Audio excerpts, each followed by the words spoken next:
Hi friends, ನಮಸ್ತೆ ಎಲ್ರಿಗೂ. ನಾನು ಶೋಭಾ. ಸಾಮಾನ್ಯವಾಗಿ ಹಲ್ವಾ ಮತ್ತು ಸ್ವೀಟ್ ಅಂದರೆ ಎಣ್ಣೆ ತುಪ್ಪ ಉಪಯೋಗಿಸದೆ ಮಾಡೋದಕ್ಕಾಗದೇ ಇಲ್ಲ. ಮೇನ್ ಇರೋದೇ ಎಣ್ಣೆ ತುಪ್ಪ. ಇಲ್ಲಿ ನಾನು ಸ್ವಲ್ಪನೂ ಕೂಡ ಎಣ್ಣೆ ಆಗ್ಬೋದು, ತುಪ್ಪ ಆಗ್ಬೋದು ಯೂಸ್ ಮಾಡಿದೆ. ಸೂಪರಾಗಿ ಒಂದು ಗೋಧಿ ಹಲ್ವಾ ರೆಸಿಪಿನ ತೋರಿಸ್ತಾ ಇದ್ದೀನಿ. ತುಂಬ ಆರೋಗ್ಯಕರವಾದ ರೆಸಿಪಿ ಕೂಡ. ಮನೆಯಲ್ಲೇ ಇರುವ ಕೇವಲ 3 ಪದಾರ್ಥನ ಉಪಯೋಗಿಸ್ಕೊಂಡು ಈ ಆರೋಗ್ಯಕರವಾದ ಹಲ್ವಾ ರೆಸಿಪಿನ ಯಾವ ರೀತಿ ಮಾಡೋದು ಅಂತ ನೋಡೋಣ. ಹಾಗೆ ನನ್ನ ಚಾನಲ್ಗಿನ ಸಬ್ಸ್ಕ್ರೈಬ್ ಆಗಿಲ್ಲ ಅಂದರೆ ಸಬ್ಸ್ಕ್ರೈಬ್ ಮಾಡ್ಕೊಳ್ಳಿ. ಪಕ್ಕದಲ್ಲಿ ಇರುವಂಥ ಬೆಲ್ ಬಟನ್ ಕೂಡ ಕ್ಲಿಕ್ ಮಾಡಿ. ಮೊದಲನೇದಾಗಿ ಈ ಹಲ್ವಾ ರೆಸಿಪಿನ ಮಾಡ್ಕೊಳ್ಳೋದಕ್ಕೆ ಒಂದು ದೊಡ್ಡ ಮಿಕ್ಸಿ ಜಾರ್ ತೊಗೊಂಡು ಸ್ವಲ್ಪ ತೆಂಗಿನಕಾಯಿ ಹಾಲನ್ನ ತೆಗಿಯೋಣ. ಒಂದು ತೆಂಗಿನಕಾಯಿನ ಪೂರ್ತಿಯಾಗಿ ತುರಿದು ತೊಗೊಂಡಿರೋ ಅಂಥದ್ದು, ಅಂದರೆ ಒಂದು ಚಿಕ್ಕ ತೆಂಗಿನಕಾಯಿನ ಪೂರ್ತಿಯಾಗಿ ತುರಿದು ಒಂದು ದೊಡ್ಡ ಮಿಕ್ಸಿ ಜಾರ್ಗೆ ಸೇರಿಸಿದ್ದೀನಿ. ನೆಕ್ಸ್ಟು ಅಳತೆ ಪ್ರಕಾರ ನೀರನ್ನ ತೋರಿಸ್ತಾ ಇದ್ದೀನಿ. 1.5 ಕಪ್ಪಷ್ಟು ನೀರು ಹಾಕಿದ್ದೀನಿ. ಚೆನ್ನಾಗಿ ಇದನ್ನು ರುಬ್ಕೊಂಡು ಹಾಲು ಸಪ್ರೇಟಾಗಿ ಮಾಡ್ಕೊಳ್ಳೋಣ. ಇವಾಗ ನೋಡಿ, ಈ ಥರ ನಾನು ರುಬ್ಕೊಂಡಿದ್ದೀನಿ. ಇದರಲ್ಲಿರುವಂಥ ತೆಂಗಿನಕಾಯಿ ಹಾಲನ್ನೆಲ್ಲ ನಾವು ಸಪ್ರೇಟಾಗಿ ಮಾಡ್ಕೊಳ್ಳೋಣ. ಸಪ್ರೇಟಾಗಿ ಮಾಡ್ಕೊಳ್ಳೋದಕ್ಕೆ ಈ ರೀತಿ ಒಂದು ಪಾತ್ರೆ ಮತ್ತು ಒಂದು ದೊಡ್ಡ ಜಾಲರಿನ ತಗೊಂಡಿದ್ದೀನಿ. ರುಬ್ಬದಂಥ ತೆಂಗಿನಕಾಯಿ ಮಿಶ್ರಣನೆಲ್ಲ ಪೂರ್ತಿಯಾಗಿ ಆ ಜಾಲರಿ ಮೇಲೆ ಸೇರಿಸಿ ಚೆನ್ನಾಗಿ ಹಿಂಡಿ ನಾವು ಆ ತೆಂಗಿನಕಾಯಿ ಹಾಲನ್ನೆಲ್ಲ ತೆಗಿಬೇಕಾಗತ್ತೆ. ಈ ರೀತಿ ನಾವು ಇದೇ ಥರ 2 ಬಾರಿ ತೆಂಗಿನಕಾಯಿ ಹಾಲನ್ನ ತೆಗಿಬೇಕಾಗುತ್ತೆ. ಚೆನ್ನಾಗಿ ಅದರಲ್ಲಿರುವಂಥ ಹಾಲನ್ನೆಲ್ಲ ಸಪ್ರೇಟಾಗಿ ಮಾಡ್ಕೊಳ್ಳೋಣ. ನೋಡಿ, ಈ ಥರ ನಾನು ಫುಲ್ಲು ಸ್ಪೂನಿಂದ ಚೆನ್ನಾಗಿ ಪ್ರೆಸ್ ಮಾಡಿಕೊಂಡು ತೆಂಗಿನಕಾಯಿ ಹಾಲನ್ನೆಲ್ಲ ಇಷ್ಟು ತೆಗೆದಿದ್ದೀನಿ, ಅಂದರೆ 1.5 ಕಪ್ ಅಷ್ಟಿದೆ. ಇವಾಗ ಮತ್ತೆ ಅಲ್ಲಿ ಹಿಂಡಿ ತೆಗೆದಂಥ ತೆಂಗಿನಕಾಯಿನೆಲ್ಲ ಇನ್ನೊಂದು ಸಲ ನಾನು ಮಿಕ್ಸಿ ಜಾರ್ಗೆ ಸೇರಿಸಿ ಮತ್ತೆ ಇನ್ನೊಂದು ಕಪ್ ನೀರು ಹಾಕಿ 1-2 ಸುತ್ತು ರುಬ್ಕೊಂಡು ಇನ್ನೊಂದು ಕಪ್ ತೆಂಗಿನಕಾಯಿ ಹಾಲನ್ನು ಕೂಡ ತೆಗಿಯೋಣ. ಈ ರೀತಿ ಜಾಲರಿ ಇಲ್ಲ ಅಂತ ಅಂದರೆ ಒಂದು ಕಾಟನ್ ಬಟ್ಟೆ ಆಗ್ಬೋದು ಅಥವಾ ಯಾವುದಾದ್ರೂ ಒಂದು ದುಪ್ಪಟ ಆಗ್ಬೋದು, ಅದರಿಂದ ನೀವು ಹಿಂಡಿ ತೆಂಗಿನಕಾಯಿ ಹಾಲನ್ನ ತೆಗೀರಿ. ತುಂಬ ಈಸಿಯಾಗಿ ಆಗುತ್ತೆ. ಇವಾಗ ನೋಡಿ, 2ನೇ ಬಾರಿ ಕೂಡ ನಾನು ತೆಗೆದಿದ್ದಾಯಿತು. ಟೋಟಲ್ ಆಗಿ ಇಲ್ಲಿ 2.5 ಕಪ್ಪಷ್ಟು ತೆಂಗಿನಕಾಯಿ ಹಾಲು ರೆಡಿಯಾಗಿದೆ. ಕಡಿಮೆ ಆದರೆ ಸ್ವಲ್ಪ ನೀರು ಹಾಕ್ಕೊಂಡು ನೀವು 2.5 ಕಪ್ ತೆಂಗಿನಕಾಯಿ ಹಾಲನ್ನ ರೆಡಿ ಮಾಡ್ಕೊಳ್ಳಿ. ಇವಾಗ ನೆಕ್ಸ್ಟು ಒಂದು ಪಾತ್ರೆ ಬಿಸಿ ಇಟ್ಟಿದ್ದೀನಿ. ಗೋಧಿ ಹಿಟ್ಟನ್ನು ಹುರ್ಕೊಳ್ಳೋಣ. 1 ಕಪ್ಪು ನಾನು ತೆಂಗಿನಕಾಯಿ ಹಾಲನ್ನ ಯಾವ ಕಪ್ಪಲ್ಲಿ ಅಳತೆ ಮಾಡಿ ತೋರಿಸ್ತೆ ನೋಡಿ, 2.5 ಕಪ್ಪು ನೀರು ಹಾಕಿದ್ನಲ್ಲ ಅದೇ ಕಪ್ಪಲ್ಲಿ 1 ಕಪ್ಪಷ್ಟು ಗೋಧಿ ಹಿಟ್ಟನ್ನು ತೊಗೊಂಡಿದ್ದೀನಿ. ನಿಮ್ಮ ಮನೆಯಲ್ಲಿ ನೀವು ಚಪಾತಿ ಮಾಡೋದಕ್ಕೆ ಯಾವ ಗೋಧಿ ಹಿಟ್ಟು ಯೂಸ್ ಮಾಡ್ತೀರಾ ಅದರಿಂದನೇ ನೀವು ತುಂಬ ಚೆನ್ನಾಗಿ ಹಲ್ವಾನ ರೆಡಿ ಮಾಡ್ಕೋಬೋದು. ಇಲ್ಲಿ ನಾನು ಆಶೀರ್ವಾದ್ ಗೋಧಿ ಹಿಟ್ಟನ್ನು ತೊಗೊಂಡಿದ್ದೀನಿ. 1 ಕಪ್ಪಷ್ಟು ಚೆನ್ನಾಗಿ ಹುರ್ಕೋಬೇಕು. ಸ್ವಲ್ಪ ಕಲರ್ ಚೇಂಜ್ ಆಗಬೇಕು. ಹುರಿವಾಗ ತುಪ್ಪ ಎಣ್ಣೆ ಏನು ಸೇರಿಸೋದು ಬೇಡ. ಹಾಗೆ ನಾವು ಸ್ವಲ್ಪ ಹುರ್ಕೊಂಡ್ರೆ ಸಾಕು. ಸ್ವಲ್ಪ ನಮಗೆ ಹುರಿವಾಗ ಘಮ ಬರುತ್ತೆ. ಆವಾಗ ನಾವು ಗ್ಯಾಸ್ ಆಫ್ ಮಾಡಿಕೊಂಡು ಒಂದು ಪಾತ್ರೆಗೆ ಎತ್ತಿಟ್ಕೊಳ್ಳೋಣ. ನೋಡಿ, ಇವಾಗ ನಾನು ಕಡಿಮೆ ಹುರಿನಲ್ಲಿ ಒಂದು 2-3 ನಿಮಿಷ ಚೆನ್ನಾಗಿ ಹುರ್ಕೊಂಡಿದ್ದೀನಿ. ಇದು ರೆಡಿಯಾಗಿದೆ. ಇಷ್ಟಾದರೆ ಸಾಕು. ಇವಾಗ ತೆಗೆದು ಒಂದು ಪಾತ್ರೆಗೆ ಚೇಂಜ್ ಮಾಡಿಕೊಂಡು ಮತ್ತೆ ನಾನು ಅದೇ ಪಾತ್ರೆನ ಇಟ್ಟಿದ್ದೀನಿ. 1 ಕಪ್ ಬೆಲ್ಲ ಸೇರಿಸ್ತಾ ಇದ್ದೀನಿ. 1 ಕಪ್ ಗೋಧಿ ಹಿಟ್ಟಿಗೆ 1 ಕಪ್ಪಷ್ಟು ಬೆಲ್ಲ ತೊಗೊಂಡಿದ್ದೀನಿ.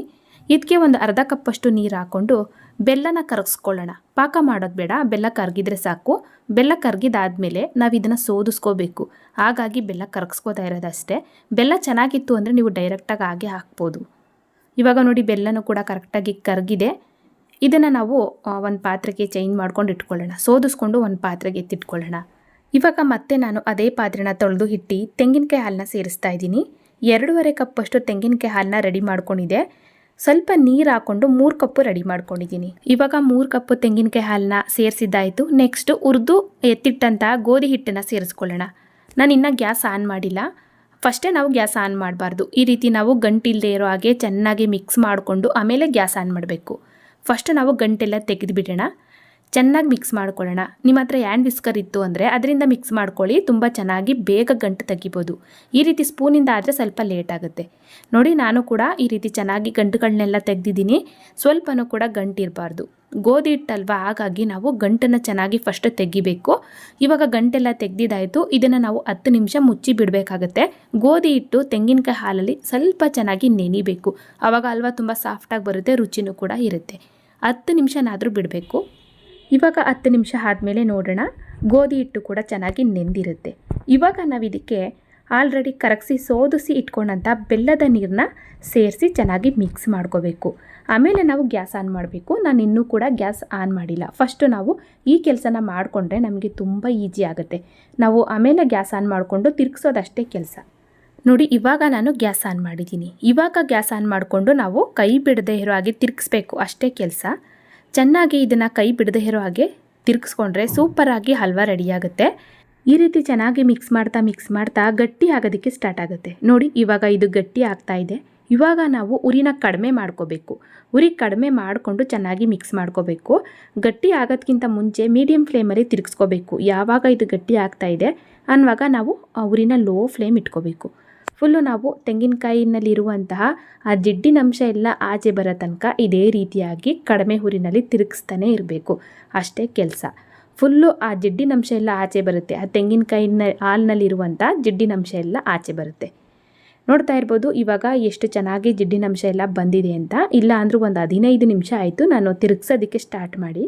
15 ನಿಮಿಷಕ್ಕೆ ಈ ರೀತಿ ಜಿಡ್ಡಿನಂಶ ಎಲ್ಲ ಆಚೆ ಬಂದಿದೆ. ಇನ್ನೂ ಕೂಡ ಬರುತ್ತೆ. ಇವಾಗ ನಾನು ಒಂದು ಅರ್ಧ ಸ್ಪೂನಷ್ಟು ಏಲಕ್ಕಿ ಪುಡಿ ಮತ್ತು ಒಂದು ಚಿಟಿಕೆ ಆಗುವಷ್ಟು ಉಪ್ಪು ಹಾಕಿ ಚೆನ್ನಾಗಿ ಮಿಕ್ಸ್ ಮಾಡ್ಕೊತಾ ಇದ್ದೀನಿ. ನೋಡಿ ಇಷ್ಟೇ. ಈ ರೀತಿ ಮಿಕ್ಸ್ ಮಾಡುವಾಗ ಎಕ್ಸ್ಟ್ರಾ ಎಣ್ಣೆ ಹಾಕೋದಾಗ್ಬೋದು ಅಥವಾ ತುಪ್ಪ ಹಾಕೋದಾಗ್ಬೋದು, ಯಾವುದು ಬೇಡ. ಇಲ್ಲೇ ನೀವು ನೋಡ್ತಾ ಇರ್ಬೋದು, ಕಾಣಿಸ್ತಾ ಇದೆ ಎಷ್ಟು ಚೆನ್ನಾಗಿ ಆ ಜಿಡ್ಡಿನಂಶ ಎಲ್ಲ ಆಚೆ ಬರ್ತಾ ಇದೆ ಅಂತ. ಅದೇ ಸಾಕಾಗುತ್ತೆ ನಮಗೆ. ಸಾಕಷ್ಟು ಜಿಡ್ಡಿನಂಶ ಬರುತ್ತೆ. ನಾವು ಹಲ್ವಾಗ ಹಾಕೋವಷ್ಟು ತುಪ್ಪ ತೆಂಗಿನಕಾಯಿ ಹಾಲಲ್ಲೇ ನಮಗೆ ಸಿಗುತ್ತೆ. ಹಾಗಾಗಿ ನಾವು ಎಕ್ಸ್ಟ್ರಾ ತುಪ್ಪ ಎಣ್ಣೆ ಯೂಸ್ ಮಾಡೋ ಅವಶ್ಯಕತೆಯೇ ಇಲ್ಲ. ತೆಂಗಿನಕಾಯಿ ಹಾಲಲ್ಲಿ ಇರೋ ಅಷ್ಟೇ ಜಿಡ್ಡಿನಂಶ ಸಾಕಾಗತ್ತೆ. ಇವಾಗ ನೀವು ಇಲ್ಲಿ ನೋಡ್ತಾ ಇರ್ಬೋದು, ಆ ಸ್ಪೂನ್ಗೆ ಸ್ವಲ್ಪನೂ ಕೂಡ ಅಂಟುತ್ತಾ ಇಲ್ಲ. ನೋಡಿ ಈ ಥರ ಬರಬೇಕು. ಫೈನಲ್ ಆಗಿ ರೆಡಿಯಾಗಿದೆ ಅಂತ ಅರ್ಥ. ನೋಡಿ ಸ್ವಲ್ಪನೂ ಕೂಡ ನಾವು ಮಿಕ್ಸ್ ಮಾಡುವಾಗ ಸ್ಪೂನ್ಗೆ ಅದು ಸ್ವಲ್ಪನೂ ಕೂಡ ಅಂಟಲ್ಲ. ಆ ಜಿಡ್ಡು ನೋಡ್ತಾ ಇರ್ಬೋದು ಎಷ್ಟು ಚೆನ್ನಾಗಿ ಬಂದಿದೆ ಅಂತ. ನೋಡಿ ಇವಾಗ ಕರೆಕ್ಟಾಗಿ ರೆಡಿಯಾಗಿದೆ. ತುಪ್ಪ ಹಚ್ಚಿ ಇಟ್ಕೊಂಡಂತ ಟ್ರೇಗೆ ಸೇರಿಸ್ಕೊಳ್ಳೋಣ. ನಾವು ಆಲ್ರೆಡಿ ಸ್ವಲ್ಪ ಒಂದು ಟ್ರೇ ಇಲ್ಲ ಅಂದರೆ ನೀವು ಒಂದು ತಟ್ಟೆ ಪ್ಲೇಟು ಯಾವುದಕ್ಕಾದರೂ ಸ್ವಲ್ಪ ತುಪ್ಪ ಹಚ್ಚಿ ಇಟ್ಕೊಂಡಿರಿ. ರೆಡಿಯಾಗಿದ್ದ ತಕ್ಷಣ ನಾವು ಈ ರೀತಿ ಸೇರಿಸ್ಬೋದು. ಒಂದು ಸ್ಪೂನಿಂದ ಈ ರೀತಿ ಚೆನ್ನಾಗಿ ನಯಸ್ ಮಾಡಿಕೊಂಡು ಬಿಸಿ ಹಾರೋದಕ್ಕೆ ಬಿಡೋಣ.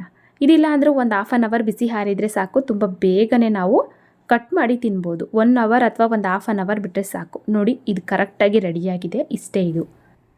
ಇವಾಗ ನಾನು ಇದನ್ನು ಒಂದು 1/2 ಅವರ್ ಬಿಡ್ತಾ ಇದ್ದೀನಿ. ನೋಡಿ ಎಷ್ಟು ಚೆನ್ನಾಗಿ ಆ ಜಿಡ್ಡಿನಂಶ ಅನ್ನೋದು ಬಂದಿದೆ. ಇವಾಗ 1/2 ಅವರ್ ಆದಮೇಲೆ ಮತ್ತೆ ನಾನು ನಿಮಗೆ ತೋರಿಸ್ತಾ ಇದ್ದೀನಿ. ನೋಡ್ತಾ ಇರ್ಬೋದು ಎಡ್ಜಸ್ ಎಲ್ಲ ಎಷ್ಟು ಚೆನ್ನಾಗಿ ಓಪನ್ ಆಗುತ್ತೆ ಅಂತ. ಇವಾಗ ನಾವು ಒಂದು ಪ್ಲೇಟು ಅಥವಾ ಒಂದು ತಟ್ಟೆ ಮೇಲೆ ಹಾಕಿ ಉಲ್ಟಾ ಮಾಡಿ ತೆಗೆಯೋಣ. ನೋಡಿ ಇಷ್ಟೇ. ಇದು ತುಂಬ ಸುಲಭವಾಗಿ ಬರುತ್ತೆ. ಇವಾಗ ನಮಗೆ ಬೇಕಾದ ಆಕಾರದಲ್ಲಿ ಕಟ್ ಮಾಡಿ ತಿನ್ಬೋದು. ಒಂದು ವಾರದ ತನಕ ಇದನ್ನು ಸ್ಟೋರ್ ಮಾಡಿ ಇಟ್ಕೊಂಡು ತಿನ್ಬೋದು. ತಣ್ಣಗೆ ಮಾಡಿಕೊಂಡು ತಿನ್ನೋದಕ್ಕೆ ಇಷ್ಟಪಡೋ ಅಂಥವ್ರು ಫ್ರಿಜ್ಜಲ್ಲಿ ಇಟ್ಟು ನೀವು ಸ್ವಲ್ಪ ತಣ್ಣಗೆ ಮಾಡಿಕೊಂಡು ತಿನ್ಬೋದು ಅಥವಾ ಹಾಗೆ ಕೂಡ ತಿನ್ಬೋದು. ತುಂಬ ಚೆನ್ನಾಗಿರುತ್ತೆ. ಚಿಕ್ಕ ಮಕ್ಕಳಿಂದ ದೊಡ್ಡವ್ರ ತನಕ ಶುಗರ್ ಪೇಷಂಟ್ಗಳು ಅಂಥವರು ಕೂಡ ಇದನ್ನು ಧಾರಾಳವಾಗಿ ತಿನ್ಬೋದು. ಒಂದು ಆರೋಗ್ಯಕರವಾದ ಸ್ವೀಟ್ ರೆಸಿಪಿ. ತುಂಬ ಚೆನ್ನಾಗಿರುತ್ತೆ. ತುಂಬ ಸುಲಭವಾದ ವಿಧಾನದಲ್ಲಿ ತೋರಿಸಿದ್ದೀನಿ. ಖಂಡಿತವಾಗ್ಲೂ ಒಂದು ಸಲ ನೀವು ಟ್ರೈ ಮಾಡಿ. ನೋಡಿದ್ರಲ್ಲ ಫ್ರೆಂಡ್ಸ್, ಸ್ವಲ್ಪನೂ ಕೂಡ ಎಣ್ಣೆ ಆಗ್ಬೋದು, ತುಪ್ಪ ಆಗ್ಬೋದು ಉಪಯೋಗಿಸ್ದೆ ಮನೆಯಲ್ಲೇ ಇರುವ ಒಂದು 3 ಪದಾರ್ಥನ ಉಪಯೋಗಿಸ್ಕೊಂಡು ಯಾವ ರೀತಿ ನಾವು ಈ ಗೋಧಿ ಹಲ್ವನ ರೆಡಿ ಮಾಡ್ಕೋಬೋದು ಅನ್ನೋದನ್ನು ತೋರಿಸಿದ್ದೀನಿ. ಖಂಡಿತವಾಗ್ಲೂ ಒಂದು ಸಲ ಟ್ರೈ ಮಾಡಿ. ನಿಮ್ಗೆ ಹೇಗೆ ಬಂತು ಅನ್ನೋದನ್ನು ಕಮೆಂಟಲ್ಲಿ ತಿಳಿಸಿ. ಹಾಗೆ ಇನ್ನಷ್ಟು ಈಜಿ ರೆಸಿಪಿಗಾಗಿ ನೋಡಿ ತಿಳಿ ಮಾಡಿ ಕಲಿ ಚಾನಲ್ನ ಸಬ್ಸ್ಕ್ರೈಬ್ ಮಾಡ್ಕೊಳ್ಳಿ. ಪಕ್ಕದಲ್ಲೇ ಇರುವಂಥ ಬೆಲ್ ಬಟನ್ ಕೂಡ ಕ್ಲಿಕ್ ಮಾಡಿ. Thank you for watching.